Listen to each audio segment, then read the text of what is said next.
पुण्यातील औनसीन सोसायटी परिसरात रविवारी पहाटे बिबट्याच्या अचानक झालेल्या दर्शनाने नागरिकांची चांगलीच तारांबळ उडाली।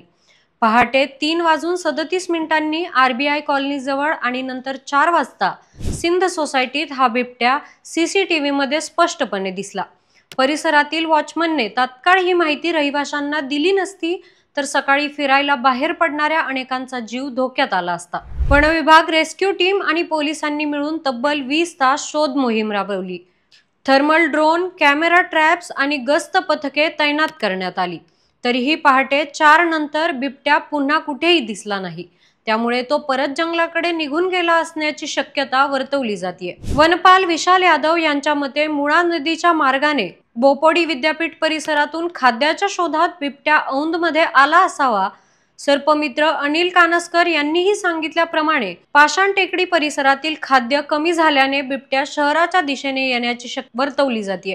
नागरिकांनी घाबरून न जाता सतर्क राहणे अत्यंत गरजेचे आहे। उपवन संरक्षक महादेव मोहिते यांनी सांगितल्याप्रमाणे बिबट्या दिसल्यास टॉर्च लावा, मोबाईलवर आवाज करा किंवा काठीची खडखडाट करा।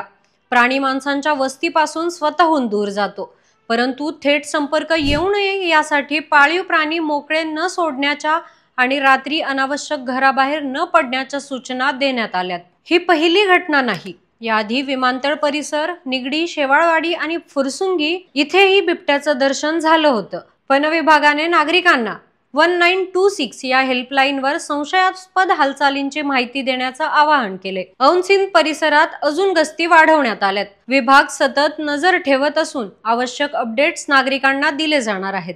यावर तुमचं मत कॉमेंट करून नक्की सांगा आणि पाहत रहा न्यूज डॉट्स।